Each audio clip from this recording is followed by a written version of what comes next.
Je m'appelle Sindel, je vous présente mes camarades Lucas et Bastien.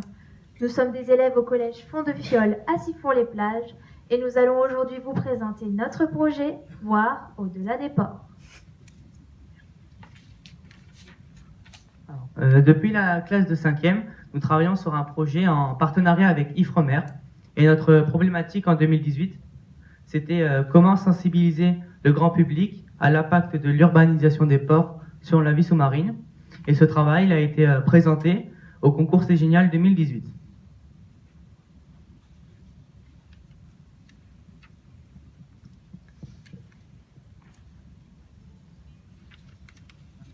L'urbanisation des ports, elle perturbe le cycle de vie des poissons. Les petits poissons qu'on appelle les nouvelles recrues sont mangés par les prédateurs. Donc certaines espèces sont en voie de disparition. Une biote, comme on peut voir juste ici, est composée de deux parties. Une partie vide qui sert à les protéger des prédateurs. Et on peut voir aussi qu'il y a plus de 40 espèces de poissons différentes et des espèces emblématiques. Et l'autre partie des biotes est composée de coquilles d'huîtres qui sert à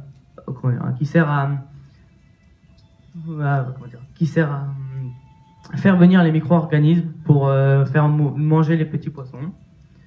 Et cette biote, voilà, elle est constituée de coquilles d'huîtres. Cette vidéo, elle a été faite par Sabrina d'Ecocéan, qui est un de nos partenaires. Et il fallait donc trouver un moyen pour faire revenir ces petits poissons dans les bas-fonds côtiers en leur créant un habitat artificiel appelé biote.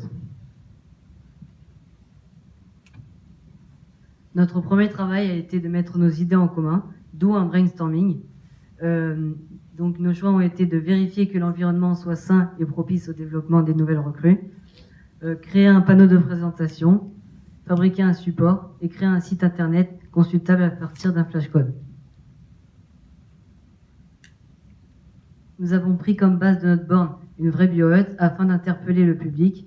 Nous l'avons surélevé d'un panneau de présentation, d'un support de présentation qui accueille un panneau de présentation.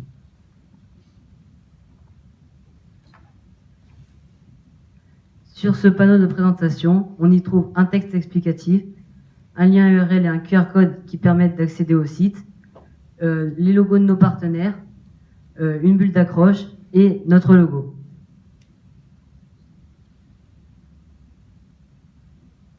Pour la création de ce site, plusieurs critères étaient essentiels, dont la gratuité, la capacité à insérer plusieurs pages vidéo, être libre du design. C'est Sabrina d'Ecocéan qui nous a conseillé Wix pour la création de ce site. Alors, nous nous sommes demandé où est-ce qu'on aurait pu placer notre biohut, et le port du Brusque semblait être un bon emplacement.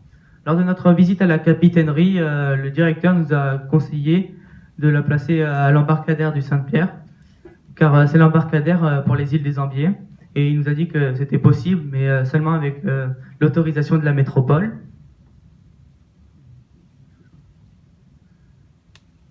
Alors, nous sommes rapprochés de la municipalité de Sifour, avec qui nous avons obtenu un partenariat. La mairie s'est donc occupée de la sérigraphie professionnelle et a proposé d'inaugurer cette journée en juillet 2018.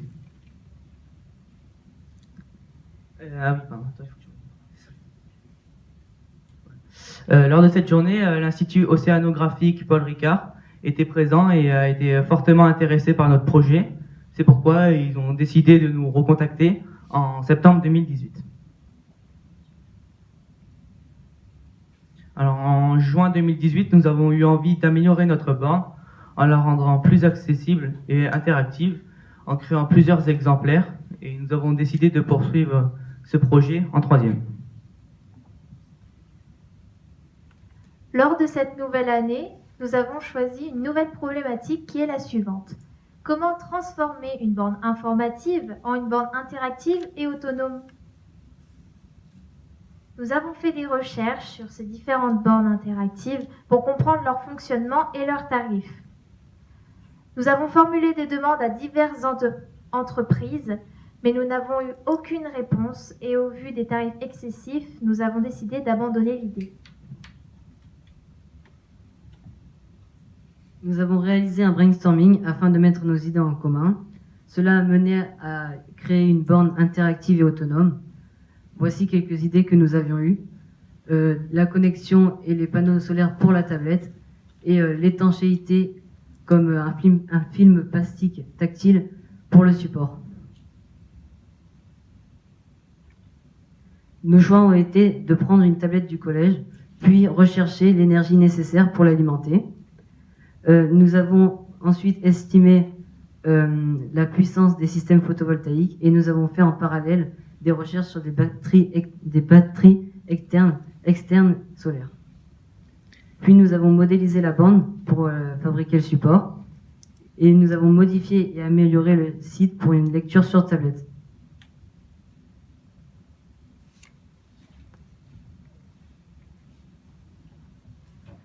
Comme l'a dit Lucas, un des groupes a fait des recherches sur l'énergie de la batterie de la tablette et son autonomie. Ici, la batterie nous indique pour une autonomie de 10 heures environ 33 Wh. Après quelques calculs, nos résultats nous ont donné pour une autonomie de 1 jour environ 100 Wh consommés. Sur le site de l'Institut national de l'énergie solaire, dont vous voyez une copie d'écran, nous avons rentré le nom de notre ville et nos besoins en énergie. Le site nous a donné la capacité nécessaire des batteries et la puissance du panneau photovoltaïque, ici annoncé en watts crête, mais plus souvent donné en watts. Mais qu'est-ce qu'un système photovoltaïque? Un système photovoltaïque est composé d'un module, d'une batterie, d'un régulateur de charge qui gère la charge et la décharge de la batterie, et enfin d'un onduleur qui permet de transformer un courant continu en un courant alternatif. Une entreprise développant les énergies renouvelables nous a conseillé sur nos choix techniques. Nous sommes actuellement en demande de partenariat pour participer à l'achat de ce kit que nous ne pouvons pas nous offrir car il est bien trop cher. En parallèle, nous avons fait des recherches sur une batterie externe solaire. Mais à elle seule, elle serait insuffisante, elle ne fournirait pas assez d'énergie pour alimenter la tablette au long terme, mais elle était indispensable pour vous présenter notre prototype ici présent.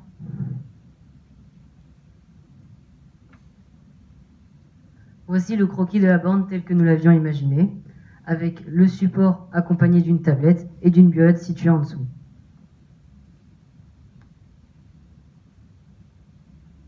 La production numérique de notre support a été réalisée grâce au logiciel SolidWorks, dont vous voyez quelques copies d'écran juste ici. Pour la fabrication de notre support, nous avons utilisé du PVC expansé que nous avons découpé grâce à une fraiseuse à commande numérique. Et nous avons utilisé une imprimante 3D pour faire quelques finitions. Enfin, nous avons assemblé notre support.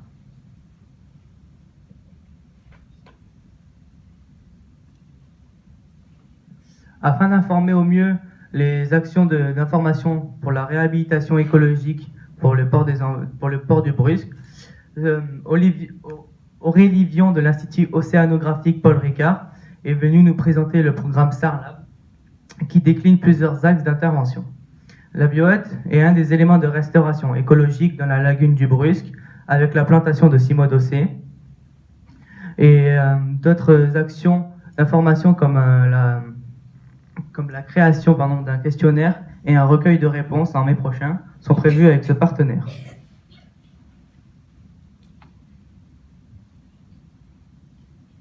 Ce diaporama a été réalisé à partir des informations et documents fournis par nos partenaires, dont l'Ifremer, Écocéan, Port TPM, la ville de Sifour-les-Plages, l'Institut océanographique Paul Ricard et le Collège Font-de-Filleul. Nous vous remercions pour votre écoute et nous remercions nos partenaires pour leurs précieux conseils. Nous remercions également nos professeurs et nous vous invitons à tester notre tablette.